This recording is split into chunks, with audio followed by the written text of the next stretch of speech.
애들아 안녕? 앞에서 우리는 1398년 제1차 왕자의 난이 일어나 이방원이 무력을 사용해 정도전과 그 세력을 제거하면서 조선이 전혀 다른 방향으로 흘러가기 시작했다는 걸 봤어. 신권 중심으로 설계되었던 국가는 이때 크게 흔들렸고 왕권 강화의 길이 열리게 됐지.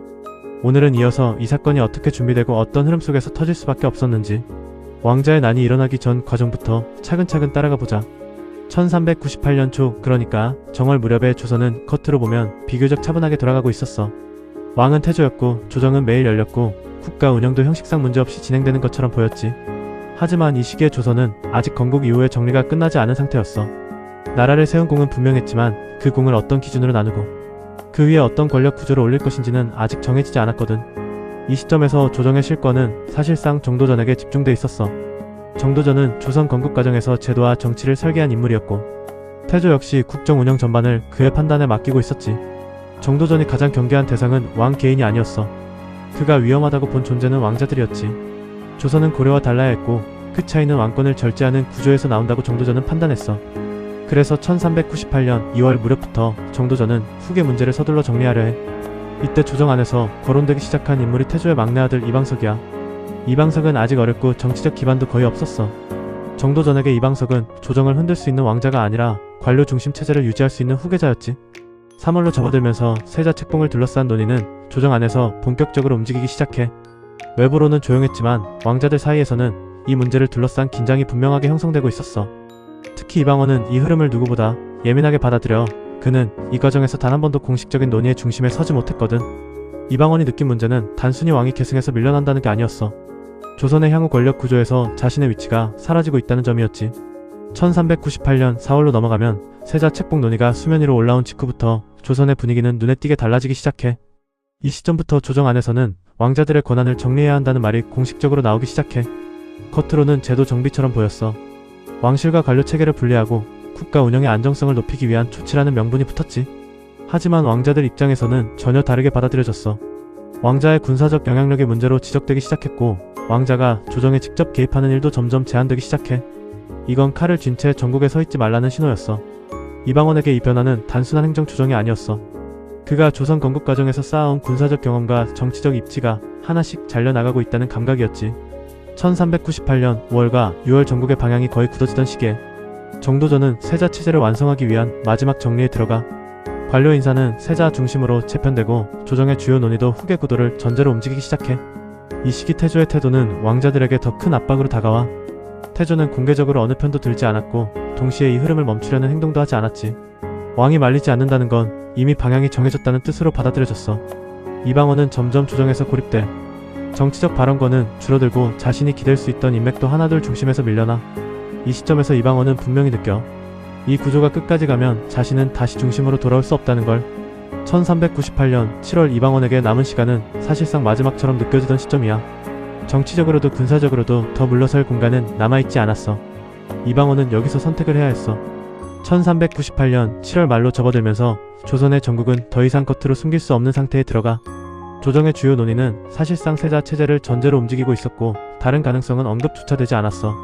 왕자들은 공식 회의에서 점점 모습을 감추게 되고 정치의 중심은 관료들 손으로 완전히 넘어가. 이방원은 이 시점에서 조정의 의사결정 과정에서 거의 배제된 상태였어. 말을 해도 받아들여지지 않았고 나서도 아무도 불러주지 않았지. 이건 실수나 우연이 아니었어. 조선의 권력 구조에서 이방원의 자리가 의도적으로 비워지고 있다는 신호였지. 7월 말 무렵 조정 안에서는 왕자들의 군사적 기반을 다시 점검해야 한다는 논의도 오가기 시작해. 왕자의 사명은 국가 질서를 해칠 수 있다는 명분이 붙었고 그 대상이 누구인지는 모두가 알고 있었어. 이방원이 가진 힘의 근원은 군사였고 그 군사를 건드리기 시작했다는 건 마지막 선을 넘었다는 뜻이었지. 이 시점에 이방원은 더 이상 설득이나 기다림으로 해결할 수 없다는 걸 분명히 인식해. 전국은 이미 결론을 향해 움직이고 있었고 그 결론에는 자신의 자리가 없었거든. 8월 초로 들어서면 궁궐의 분위기도 달라져. 왕자의 출입은 눈에 띄게 제한되고 궁중의 경비체계도 조용히 조정되기 시작해. 표면상으로는 아무 일도 없는 것처럼 보였지만 내부에서는 이미 대비가 시작된 상태였어. 태조는 이 시점에도 적극적으로 나서지 않아. 왕은 있었지만 전국을 멈출 사람은 보이지 않았지. 이 침묵은 갈등을 완화시키지 못했고 오히려 결단을 재촉하는 역할을 해. 이방원은 이때부터 움직이기 시작해. 공식적인 정치가 아니라 비공식적인 접촉이 늘어나고 과거 전장을 함께했던 인물들과의 연결이 다시 이어져. 이건 즉흥적인 행동이 아니었어. 이미 몇 달 전부터 예측해온 흐름에 맞춰 준비가 진행되고 있었지. 1398년 8월 중순으로 가까워질수록 조선의 긴장은 더 낮게 더 무겁게 깔려가 말은 줄어들고 움직임만 남아 이제 남은 건 시점이었어. 그리고 그 시점은 생각보다 멀지 않았지. 1398년 8월 26일 밤 조선의 권력은 말이 아니라 움직임으로 바뀌는 순간을 맞아. 이날 밤 궁궐의 경비는 평소보다 느슨했어. 의도된 방심이었고 계산된 틈이었지. 이방원은 이미 이 시점을 기준으로 사람과 동선을 정리해두고 있었어. 움직임은 조용했고 명령은 짧았어. 목표는 분명했어. 왕이 아니었고 세자도 아니었어. 정도전이었지. 이날 밤 이방원이 궁궐로 들어갈 수 있었던 건 우발적인 침입이 아니었어. 이미 궁 안의 구조와 출입로는 충분히 파악된 상태였고 협조자도 존재했어. 군사는 많지 않았지만 목적에 맞게 움직였어. 소란을 키우지 않는 게 중요했거든. 정도전은 이 움직임을 미리 감지하지 못했어. 그는 정치적으로는 중심에 있었지만 군사적 대비는 거의 하지 않은 상태였지. 이건 그의 판단이기도 했어. 왕자의 난이라는 극단적인 선택이 실제로 실행될 거라고는 끝까지 보지 않았거든. 하지만 그 판단이 바로 이 밤 무너지게 돼. 궁 안에서 충돌은 짧았고 저항은 오래가지 않았어. 정도전과 그 핵심 측근들은 이 과정에서 제거돼. 이 사건은 몇 시간 안에 끝났어. 하지만 이 몇 시간이 조선의 방향을 완전히 바꿔놓지. 신권 중심으로 설계되었던 국가 구조는 이 밤을 넘기지 못해. 관료가 왕을 설계하던 구조는 여기서 막을 내려. 1398년 8월 27일 아침 궁궐은 다시 조용해. 하지만 그 조용함은 이전과 전혀 달랐어. 사람은 그대로 있었지만 권력의 중심은 이동한 상태였거든. 태조는 이 소식을 듣고 큰 충격을 받아. 자신이 세운 나라에서 아들이 피로 전국을 뒤집는 장면을 직접 마주하게 된 거야. 이때부터 태조는 사실상 전국에서 한 발 물러나. 왕은 있었지만 결정을 하지 않는 상태가 시작돼. 조정은 다시 돌아가는 것처럼 보이지만 실제로는 공백이 생겨. 왕권도 아니고 신권도 아닌 애매한 상태가 만들어진 거지. 그리고 이 공백의 중심에 이방원이 서게 돼. 하지만 아직 그는 왕이 아니야. 지금은 단지판을 뒤집은 사람일 뿐이야. 이제 조선에는 다음 질문이 남아. 누가 왕이 될 것인가가 아니라 누가 이 나라를 실제로 움직일 것인가야. 그 질문은 곧 1399년으로 이어지게 돼. 1398년 8월 말 조선의 전국은 겉으로는 빠르게 수습되는 것처럼 보이기 시작해. 궁궐의 출입은 다시 통제되고 조정회의도 재개돼. 사건은 끝났고 질서는 돌아온 것처럼 보였지. 하지만 실제로는 아무것도 정리되지 않은 상태였어. 왕자의 난으로 제거된 건 사람이지 구조가 아니었거든. 태조는 이 시점에서 분명히 무너져 있어. 분노하거나 책임을 묻기보다는 모든 판단을 미루는 쪽을 선택해. 왕은 있었지만 방향을 제시하지 않았고 조정은 그 눈치를 보며 움직여. 이 침묵은 일시적인 충격 반응이 아니었어. 태조는 이미 자신이 더 이상 이 나라의 중심이 아니라는 걸 받아들이기 시작해. 1398년 9월로 들어가면 이 변화는 더 분명해져. 중요한 결정은 태조의 이름으로 내려지지만 실제 판단은 다른 곳에서 이뤄져. 조정 신료들도 빠르게 이 분위기를 읽어. 누가 살아남았는지가 아니라 누가 다음 권력의 중심에 서는지를 계산하기 시작하지. 이 시점에서 가장 미묘한 위치에 있는 인물이 바로 이방가야. 그는 둘째 아들이었고 왕자의 난에 직접 깊이 개입하지도 않았어. 그래서 가장 안전한 선택지처럼 보이기 시작해. 이방원에게도 이방가는 계산 가능한 인물이었어. 전면에 나서지 않으면서도 권력의 공백을 메울 수 있는 존재였거든. 1398년 가을로 갈수록 태조의 정치적 역할은 급격히 줄어들어. 국정보고는 형식적으로만 이뤄지고 실제 논의는 태조를 거치지 않아. 왕이 결정을 하지 않는 구조는 오래 유지될 수 없어. 그래서 조정 안에서는 자연스럽게 다음 단계가 논의되기 시작해. 왕위를 어떻게 정리할 것인가에 대한 문제야. 이 논의는 공개적으로 이루어지지 않아. 하지만 모든 사람이 같은 결론을 향해 움직이고 있었지. 태조는 더 이상 이 자리에 머물 수 없다는 결론 말이야. 1399년으로 넘어가기 직전 조선은 다시 한번 큰 결정을 앞두게 돼. 피로 뒤집힌 판 위에서 권력을 제도 안으로 옮기는 선택이 필요해진 거지. 그리고 그 선택은 곧 왕의 교체로 이어지게 돼. 1399년으로 들어서면 조선의 전국은 겉보기보다 훨씬 빠르게 움직이기 시작해. 왕자의 난 이후 몇 달 동안 이어졌던 공백은 더 이상 유지될 수 없는 상태였어. 왕은 결정을 하지 않았고 조정은 방향을 필요로 했지. 이 시점에서 태조는 이미 정치적 중심에서 벗어나 있었어. 공식적인 보고는 계속 올라갔지만 그 보고가 실제 판단으로 이어지지는 않았지. 1399년 초 조정 안에서는 자연스럽게 왕이 문제를 정리해야 한다는 공감대가 형성돼. 누가 쿠데타를 일으켰는지가 아니라 누가 이 혼란을 제도 안으로 묶을 수 있는지가 중요해진 거야. 이 과정에서 다시 떠오른 인물이 이방가였어. 이방가는 왕자의 난의 직접적인 실행자가 아니었고 피해 책임에서도 한 발 떨어져 있었지. 그래서 전국을 수습하는 얼굴로는 가장 무난한 인물이었어. 이방원 역시 이 선택을 받아들여. 지금 당장 왕위에 오르는 것보다 판을 안정시키는 게 더 중요하다는 판단이었지. 1399년 1월 태조는 결국 왕위를 내려놓을 결심을 굳혀. 이 결정은 선언처럼 갑작스럽게 보였지만 사실은 이미 모두가 예상하고 있던 수순이었어. 태조는 스스로 더 이상 이 자리에 머물 수 없다는 걸 인정한 셈이야. 1399년 2월 이방가가 왕위에 올라 정종으로 즉위해. 조선의 왕은 바뀌었지만 권력의 중심은 그대로였어. 정종은 왕이었지만 전국을 주도하는 인물은 아니었지. 조정은 빠르게 안정을 되찾는 것처럼 보였고 겉으로는 왕자의 난에 상처가 봉합되는 듯했어.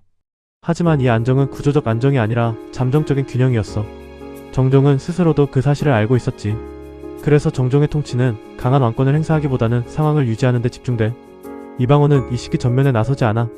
대신 군사와 인맥을 다시 정리하며 다음 단계를 준비해. 1399년 말로 갈수록 조선의 권력은 다시 이중 구조로 굳어져. 왕은 정종이었지만 실질적인 영향력은 이방원에게 모이고 있었지. 이 구조는 오래 갈 수 없었어. 왕이 결정을 내리지 못하는 상태는 다시 갈등을 부를 수밖에 없거든. 그래서 1399년의 조선은 겉으로는 안정됐지만 안쪽에서는 다음 충돌을 향해 천천히 움직이고 있었어. 이 흐름은 결국 1400년으로 이어지게 돼. 1400년으로 넘어가면 1399년에 유지되던 균형은 더 이상 버티지 못하는 상태에 들어가. 왕은 정종이었지만 전국을 실제로 움직이는 힘은 따로 존재하고 있었어.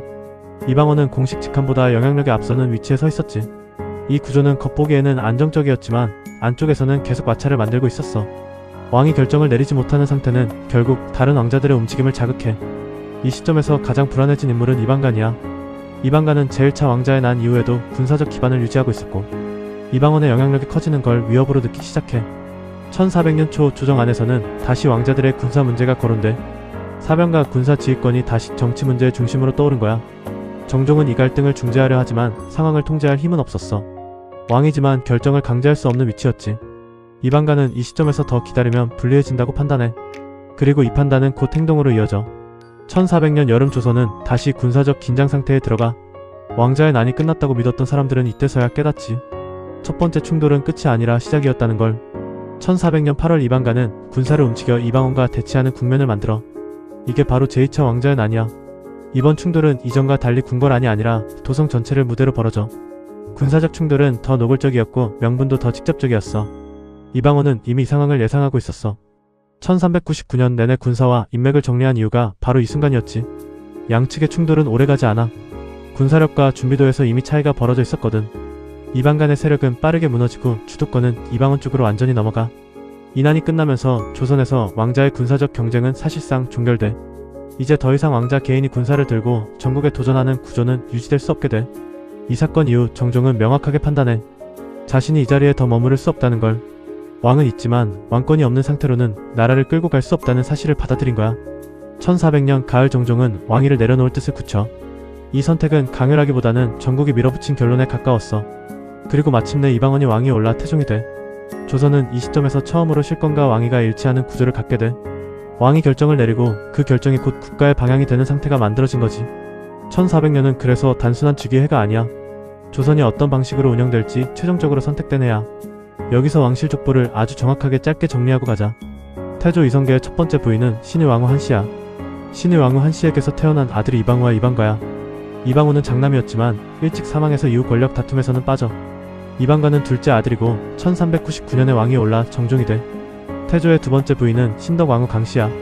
신덕왕후 강씨에게서 태어난 아들이 이방원과 이방간 그리고 이방석이야. 이방원은 조선 건국의 핵심 인물이었고 이후 모든 권력 투쟁의 중심에 서게 돼. 이방간은 1400년 제2차 왕자의 난에서 이방원과 충돌하는 인물이야. 이방석은 막내 아들이고 정도전이 세자로 세우려 했던 인물이야. 이 족보를 기준으로 보면 1398년의 갈등 구도가 분명해져. 정도전은 신덕왕후 강씨 소생 막내 이방석을 선택했고 그 선택은 다른 왕자들을 동시에 구조 밖으로 밀어냈어. 특히 같은 신덕왕후 강씨 소생이지만 막내가 아닌 이방원에게는 이 선택이 결정적인 배제로 받아들여졌지. 그래서 왕자의 난은 형제 간 감정 싸움이 아니야. 어느 어머니의 아들이 조선을 계승할 것인가를 둘러싼 왕실 내부의 구조적 충돌이었어. 1400년 가을 이방원이 왕위에 올라 태종이 되면서 조선의 권력 구조는 처음으로 하나로 정리돼. 왕위와 실권이 일치하는 순간이었고 그만큼 정리해야 할 것도 분명해져. 태종이 가장 먼저 마주한 문제는 형제들이었어. 왕자의 난을 거치며 왕실 내부의 경쟁은 사실상 끝났지만 가능성 자체를 남겨둘 수는 없었거든. 태종은 형제들을 처벌의 대상으로 삼기보다 정치 구조 밖으로 밀어내는 방식을 택해. 이방간은 반란의 책임을 지고 유배되고 다시는 전국의 중심으로 돌아오지 못해. 다른 형제들도 군사와 정치에서 점점 배제돼 왕실은 더 이상 권력의 변수가 되지 않게 돼. 이 조치는 감정의 문제가 아니라 구조의 문제였어. 왕실 내부에서 다시 군사 경쟁이 벌어질 가능성을 아예 차단하려는 선택이었지. 형제 정리가 끝나자 태종은 곧바로 다음 단계로 넘어가. 바로 군사 문제야. 태종은 조선이 다시 흔들리지 않으려면 칼이 국가의 손에 있어야 한다는 걸 누구보다 잘 알고 있었어. 그래서 즉위 직후 가장 먼저 손을 대는 게 사병이야. 사병은 단순한 개인 무력이 아니었어. 권문세족과 왕자들이 국가 바깥에서 권력을 유지하는 수단이었거든. 태종은 이 구조를 그대로 둔 채로는 어떤 개혁도 불가능하다고 판단해. 그래서 1400년 말부터 사병혁파를 본격적으로 추진해. 이 조치는 점진적이지만 방향은 분명했어. 개인의 군사는 해체하고 모든 군사 권한을 국가로 회수하는 것. 이 과정에서 반발도 적지 않았지만 태종은 물러서지 않아. 왕자의 난을 직접 겪은 왕이었기에 이 문제를 미룰 수 없었거든. 사병혁파는 단순한 군사 개혁이 아니야. 조선이 개인의 나라가 아니라 국가의 나라로 남을 수 있느냐의 문제였지. 이 조치가 마무리되면서 조선은 처음으로 왕권이 제도 안에서 고정된 나라가 돼. 왕은 강해졌지만 동시에 구조 안에 묶인 왕이 만들어진 거야. 이제 태종의 조선은 더 이상 쿠데타로 흔들리는 나라가 아니게 돼. 하지만 이 안정은 또 다른 질문을 낳아. 강한 왕권 위에 어떤 국가를 쌓을 것인가의 문제야. 이 질문은 곧 다음 단계로 이어지게 돼. 이제 조선은 왕자의 난을 거쳐 처음으로 왕위와 실권이 일치하는 자리에 도달했어. 하지만 여기서 끝은 아니야. 피로 얻은 권력은 제대로 굳히지 않으면 다시 피로 흔들리게 돼. 그 선택이 조선을 어떤 나라로 고정시켜갔는지를 다음 편도 기대해줘. 구독과 좋아요 고마워. 콘텐츠를 만드는데 큰 힘이 돼.